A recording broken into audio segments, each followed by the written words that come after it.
Olá, alunos! Vamos para mais uma aula de práticas experimentais. Nessa semana, vamos tratar de um tema de física que é a pressão atmosférica.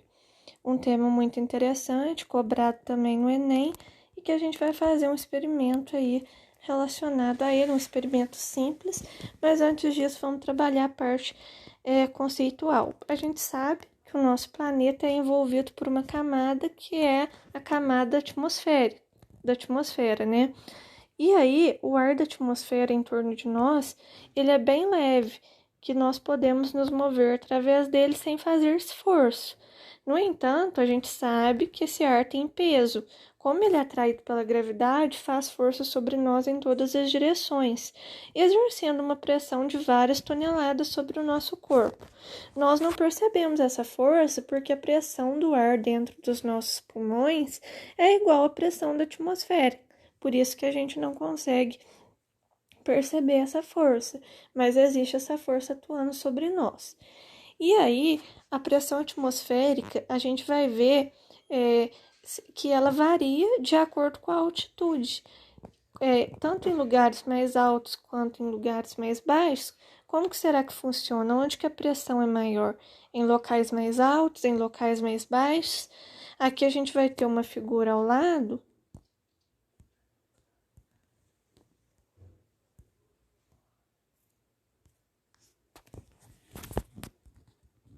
que é a de um homem e as forças atuando sobre ele. Embora a gente não enxergue o ar, né? O ar ele tem peso e, né, ele exerce força sobre nós. Mas a gente pode se mover através dele porque ele é leve, né? Então a gente consegue se mover sem fazer esforço. E aí tem a pressão dos nossos pulmões, que é igual à pressão da atmosfera, que faz com que isso passe despercebido. Mas de uma forma mais simples, o que é a pressão atmosférica? É o peso exercido pela coluna de ar em uma unidade de área, em um determinado local. E dessa forma, gente, quanto maior for essa coluna de ar, quanto maior a quantidade de partículas de ar em um determinado local, maior será a pressão. Assim, sejam dois locais, um no nível do mar e outro no topo da montanha, a gente vai ter pressões diferentes. Para estes locais, teremos então uma coluna de ar maior no local mais baixo, no nível do mar, a gente vai ter uma pressão maior. E nas grandes montanhas, a gente vai ter uma pressão menor, porque quanto maior a altitude, menor a pressão. É o que a gente vai ver que um cientista que viveu lá 600 anos atrás conseguiu comprovar, né? No alto das montanhas, a pressão é menor.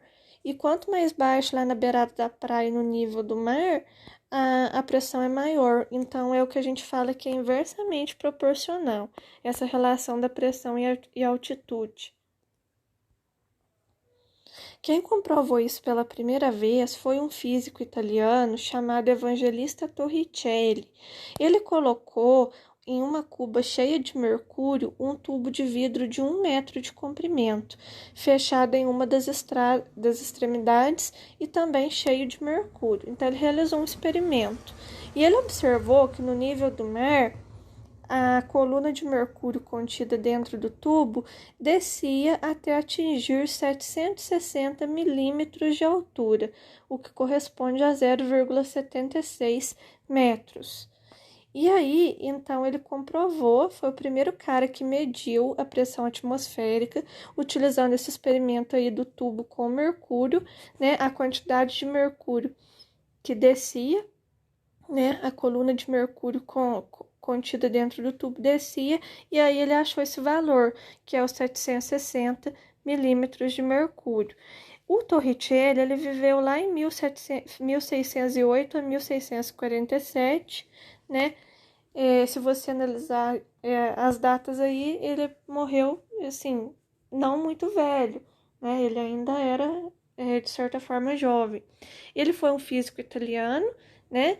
Existe até em física também a gente estuda as equações de Torricelli, que teve muitas contribuições, e uma das suas maiores contribuições foi essa aí que ele mediu pela primeira vez a pressão atmosférica, pela qual ele ficou muito conhecido.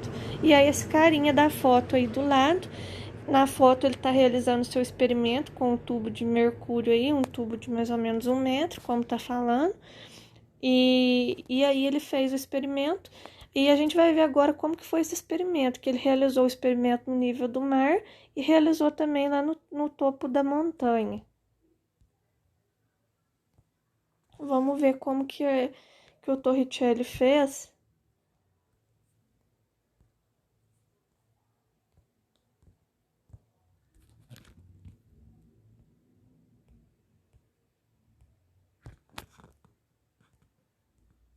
Deu de travar aqui, mas vamos lá. O experimento de Torricelli. Torricelli pegou um tubo de vidro com 1 metro de comprimento e encheu de mercúrio. Depois ele inverteu esse tubo sobre um recipiente que também continha mercúrio. Assim ele observou que o líquido começou a descer, mas parou em uma determinada altura, né, que foi o de 76 centímetros. Ele realizou essa experiência ao nível do mar e, portanto, concluiu que a coluna de mercúrio de 76 centímetros ou 760 milímetros equivale à pressão atmosférica. Por isso, sabemos hoje que, ao nível do mar, a pressão atmosférica é igual a 760 milímetros de mercúrio, que é utilizada essa unidade medida aí, que na época de Torricelli ele usou, é o mmHg, que significa milímetros de mercúrio. Então, o valor que ele encontrou, a quantidade de mercúrio que descia, se referia ao valor aí da pressão atmosférica, que no nível do mar é 760 mmHg. E aí, como que foi o experimento? Aí, mais uma vez, exemplificando no desenho, antes ele colocou o tubo de vidro cheio de mercúrio na bacia com mercúrio. Depois ele trocou, né? Colocou o tubo de vidro com o mercúrio invertido. E aí o mercúrio começou a descer e parou nesse valor aí. E qual que é a fórmula que a gente usa para a gente calcular a pressão? De forma mais simples, então, para resumir, gente, a pressão ela é uma força exercida sobre uma determinada área. A força é a causa que pode modificar o estado de repouso ou movimento de um corpo. Para calcular qualquer tipo de pressão, a gente vai utilizar a fórmula ao lado, que é essa daqui. P é igual a F sobre A, sendo P a pressão igual a força dividido pela área. Uma mesma força pode produzir pressões diferentes, dependendo da área sobre a qual atuará. Assim, se a área for muito pequena, a gente vai ter grandes pressões, mesmo que as forças que estão atuando, né, sobre aquela área sejam forças pequenas, a gente pode ter grande pressão aí se a gente tiver uma área pequena, né? Lugares menores, aí acaba que exerce uma pressão maior, independente da força. Mesmo com forças pequenas, a gente consegue aí ter altas pressões se a área for pequena. Essa é a fórmula, então, que a gente utiliza. P é igual a F sobre A, pressão é igual a força sobre área. E qual a unidade de medida que a gente usa? Ou melhor, quais as unidades de medida que a gente usa para pressão? Apesar do experimento do Torricelli e de ser comum ouvir dizer que ao nível do mar a pressão atmosférica é 760 milímetros de mercúrio, esse milímetros de mercúrio não é a unidade que o Sistema Internacional de Unidades de Medida usa, e nem a IUPAC, que é a União Internacional de Química Aplicada. A unidade de medida que é reconhecida internacionalmente para pressão é o Pascal, em homenagem a um outro cientista também, né, físico, matemático, que se você procurar no Google, tem várias frases bonitas dele, né, um cientista aí que se chamava Pascal, que teve contribuições aí na matemática, não sei se vocês já devem ter ouvido falar dos triângulos de Pascal. Ele era, apesar de ser um cientista, ele era muito religioso também, e aí a unidade de medida da pressão é em homenagem a ele.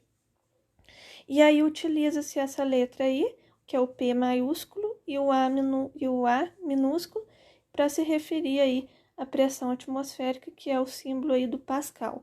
1 Pascal é a pressão exercida por uma força igual a 1 Newton, lembrando que a força é medida em Newton, né? Então, 1 Pascal é a força de 1 Newton distribuída de modo uniforme e perpendicularmente sobre uma área plana de 1 metro quadrado. Então, 1 Pascal é a pressão de 1 Newton por 1 metro quadrado, igual está mostrando na fórmula 1 lado. Então, o Pascal se dá aí em Newton por metro. Newton é a unidade de medida da força, metro unidade de medida da área, e o Pascal unidade de medida da pressão. No entanto, existem outras unidades de medida, além do Pascal e do mmHg, que é o milímetro de mercúrio lá do Torricelli. A gente vai ter também o ATM, que às vezes em química a gente vê, tem o Thor, né? Temos o Thor em homenagem ao Torricelli, temos o ATM, que corresponde à pressão de 1 atmosfera, às vezes nos cálculos de física ou de química, a gente sempre tem, às vezes utiliza 1 ATM, que corresponde à pressão de 1 atmosfera. E o Sistema Internacional, ele também aceita o Sistema Internacional de Unidade de Medidas, que, por sinal, nós vamos trabalhar na próxima semana, ele aceita também uma outra unidade, que é menos conhecida, mas que é o bar. Como o bar também é uma das unidades de pressão em uso.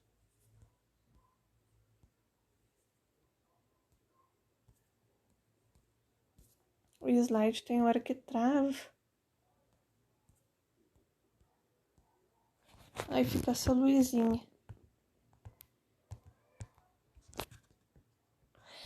O Thor e o ATM, gente, eles caíram em desuso. Eles não são mais recomendados. E aí, por isso, hoje se utiliza mais o Pascal mesmo. E também tem o bar e o mmHg. Abaixo são mostradas as relações, gente, entre essas unidades de medida, de quanto que equivale.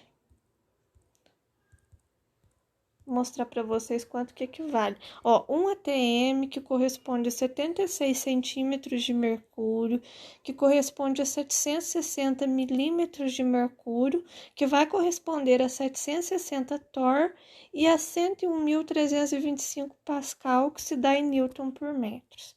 E aí, eu vou mostrar para vocês a fotinha do Pascal, que foi o cientista aí, o físico e matemático, que também teve suas contribuições.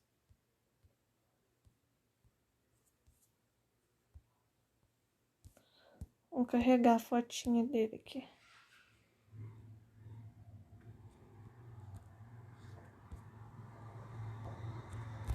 Pascal, que teve suas contribuições aí também na matemática, esse cientista aí. E aí, vamos falar mais um pouquinho da relação entre pressão e altitude. A gente coloca como exemplo o Monte Everest, que é a maior montanha do mundo, né? Uma das maiores montanhas do mundo. E aí, quanto maior a altitude, menor é a pressão atmosférica. Lembrando também que, além daquelas unidades de medida que a gente viu, tem o quilopascal, porque o pascal é uma unidade relativamente pequena, correspondendo, por exemplo, à pressão de uma camada fina que a manteiga exerce sobre o pão, né? Por exemplo, a pressão que uma camada fina de manteiga exerce sobre uma fatia de pão. Então, o pascal é uma unidade muito pequena. Por isso se tem o quilopascal, que equivale a 10.000 pascais, né? Ou 10 elevado ao cubo. E aí, gente, vamos lá falar do Everest. O Torricelli verificou também que quando ele fazia experiência no alto das montanhas, a altura no interior do mercúrio do tubo ficava menor, então invertia. Se lá no nível do mar, na beira da praia, a coluna de mercúrio ficava maior, a pressão era maior, porque o mercúrio ali estava ferindo a pressão. Agora, enquanto que nas grandes altitudes, nas grandes montanhas, a altura do mercúrio no interior do tubo ficava menor, o que significava que a pressão atmosférica era menor em locais mais altos. Como a gente pode ver aí na figura, no alto lá do Everest, a gente tem aí 250 milímetros de mercúrio, né? Uma pressão bem menor do que ao nível do mar, que é os 760 milímetros de mercúrio. E aí a gente tem essa tabelinha aqui que relaciona a altitude com a pressão atmosférica. A 0 metros, que é lá no nível do mar, a pressão é 760. Olha como ela vai diminuindo. Se sobe um pouquinho para 100 metros, a pressão já cai para 750 milímetros de mercúrio. Se sobe mais um pouco para 500 metros, a pressão já cai para 710. E em uma altura de 1.000 metros, né, em 1.000 metros de altitude, a pressão é menor ainda, que é 660 milímetros de mercúrio. Com isso, a gente pode concluir, então, o que o Torricelli descobriu lá no seu experimento. Quanto maior a altitude, menor a pressão. E quanto menor a altitude ao nível do mar, maior é a pressão.